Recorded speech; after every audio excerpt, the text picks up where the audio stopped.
morning everyone and welcome back to our channel. We continue with our programming course for numerical control lathes. In our previous session, last time we saw what the initial parameters to set at the beginning of a program are. Let us begin discussing axis movement. How does a lathe move? Well, first of all, a lathe moves in a two-dimensional space, so a graph. Two dimensions, one from top to bottom, or better, that travels diametrically across the workpiece, and one that travels longitudinally, approaching from the tailstock towards the spindle or the self-centering chuck, or moving away from it. So if we take our self-centering chuck on which we have, for example, any workpiece, the first axis we need to talk about is in particular definitely the z-axis. The z-axis perfectly coincides with the rotation axis of the self-centering chuck or workpiece. So, by programming my z, I will move closer to or further away from the workpiece.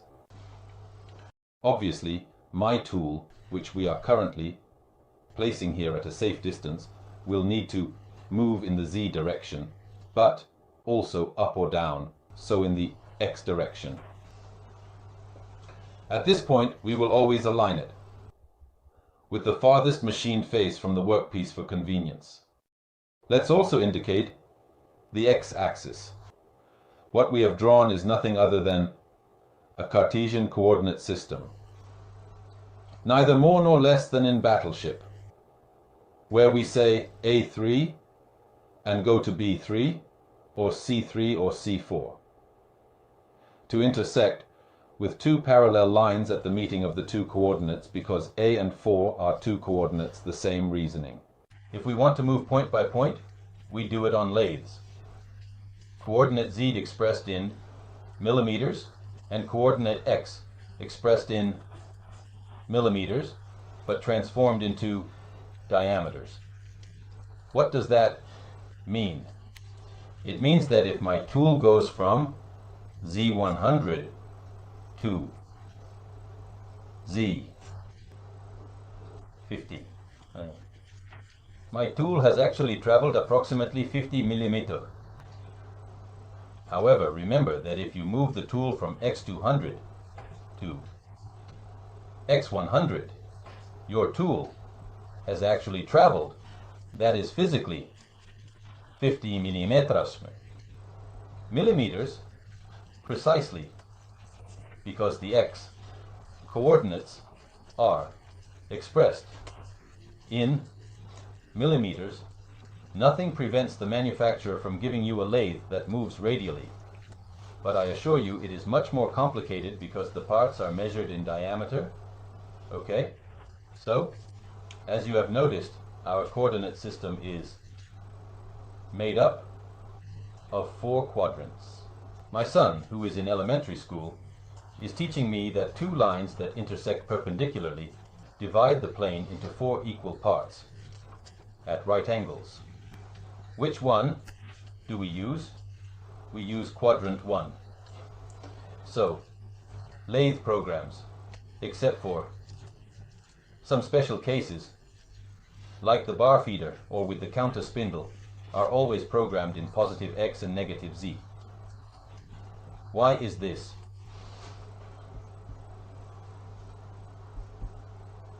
Because, relative to the intersection, which we will call the origin, of the two axes, the movements that go to the right in z are positive, z plus.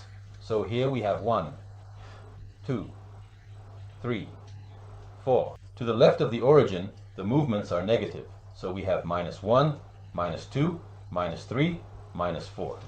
The same goes for x. Relative to the origin and going upwards, we have 1, 2, 3, 4. Relative to the origin and downwards, we have -1, -2, -3, and -4. So, if I say, let's take a moment to clean up. Let's evaluate only quadrant 1 the one that concerns us, x, z, origin. When I talk about origin, I mean x0.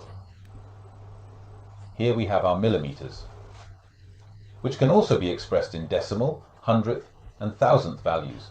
So I don't have to program 123 necessarily, but also 1.5, 1.3, 1.4. The machine also reads in thousandths, even though the precision of the lathe is in the hundredths.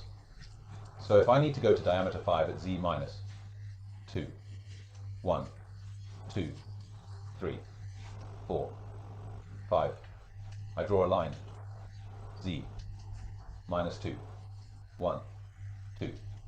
I draw a line. This is point x5, z minus 2.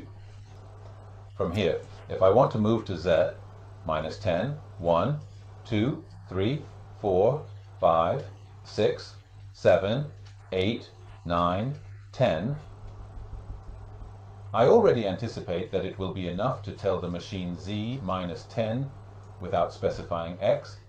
If it was specified in the previous block, the machine will move horizontally to z minus 10. Now I want to make an inclined trajectory. So to x10, then 5, 6, 7, 8, 9, 10, z minus 15, then 10, 11, 12, 13, 14, 15, I will specify both coordinates, and the machine will make this movement. Okay, this is to learn how to move within our Cartesian axis system. Here you can have fun and really enjoy drawing a square. So, a little interesting exercise to do at the end of the video. Draw a square. You determine the points, do it. In a normal Cartesian axis system, without thinking that x is a diameter, but simply thinking that x is just in millimeters, make yourselves a triangle. The same goes for trying to move with squares within the Cartesian coordinate system. You will see that it is not so difficult. In programming, there is really nothing difficult. It is just a matter of understanding how to move quickly or slowly in an orthogonal manner, that is vertically or horizontally, or to perform a circular movement. If someone doesn't know, they might say, oh, how do I make a circular movement? You will see that it is not so complicated. Let's start by addressing a series of discussions of this kind. So, when I move the control axis of a lathe, such as this one, the first thing I need to do is indicate to the lathe whether it should reach a point in rapid movement or in working movement. That means being in contact with its tool. Well, if I want to move rapidly, there will be the suffix G00, often abbreviated as G0, and it is the same thing. Yes, I program G0, 0, X, Z, whatever they are, and then other movements in X, Z, only in X, or in Z. All these movements, block by block, will be executed rapidly until the machine finds G0, G01, or G02, G03. What is G01? G01 is linear interpolation in working movement, so X, Z, F, which stands for feed.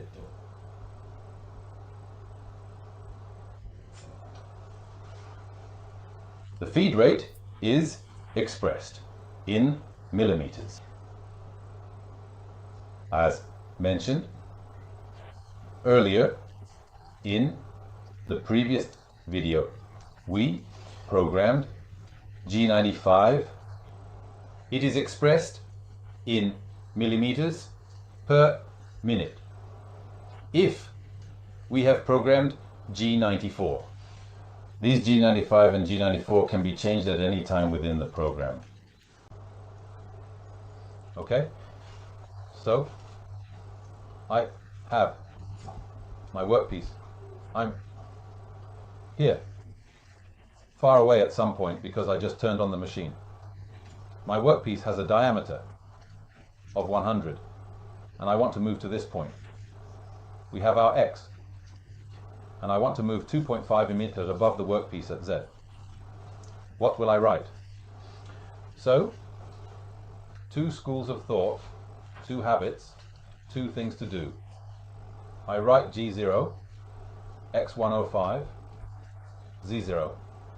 The machine will quickly go to this point. 2 schools of thought in what sense? Some machines will run the axis to arrive with the fastest trajectory. Other machines, on the other hand, make the axis run at their maximum power. So if the Z-axis is closer, the path could be this.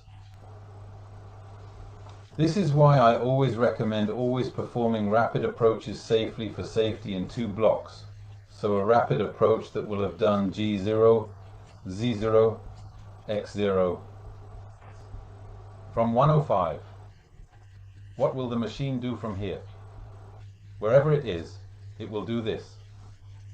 First it will go to Z0, then it will go to 105. First it will go to Z0, then it will go to 105. First it will go to Z0, then it will go to 105. You want to be absolutely sure that your colleague hasn't left the machine here. So Z0 collision, G0, X300.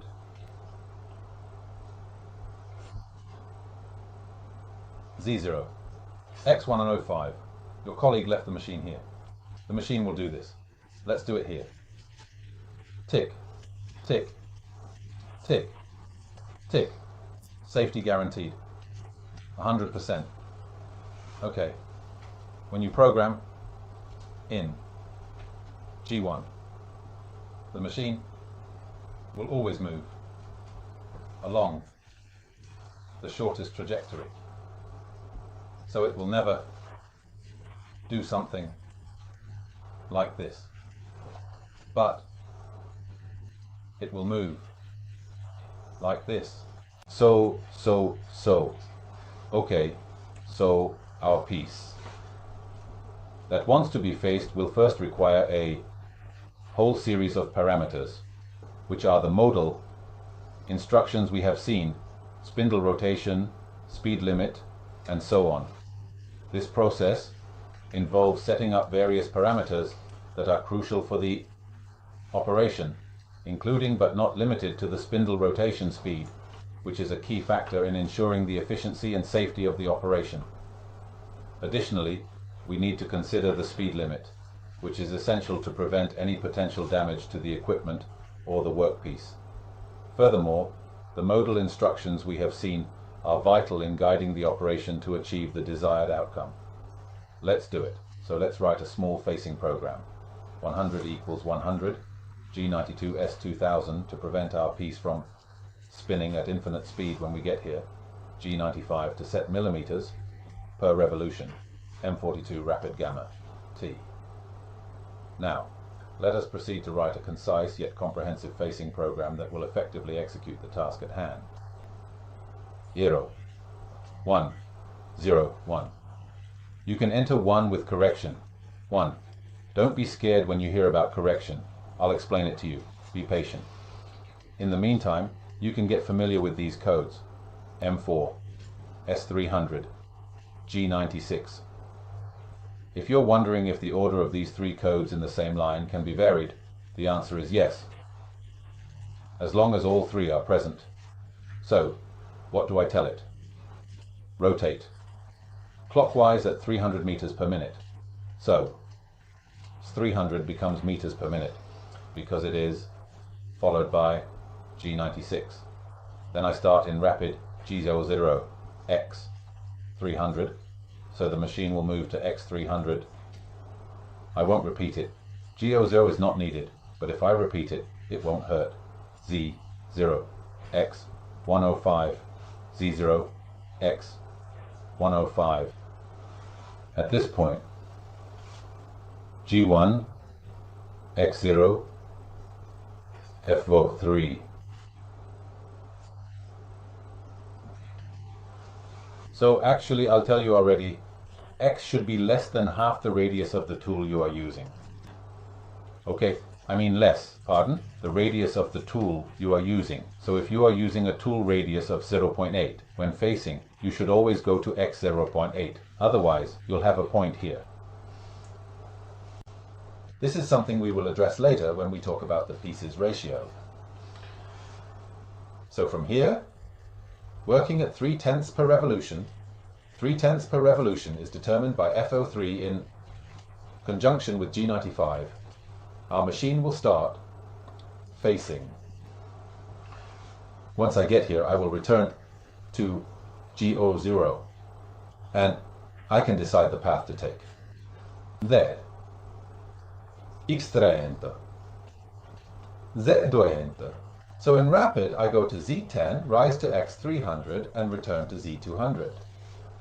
This is a simple facing program that, if you remember it, you can also copy it, so that every time you just do a copy and paste, simply varying it.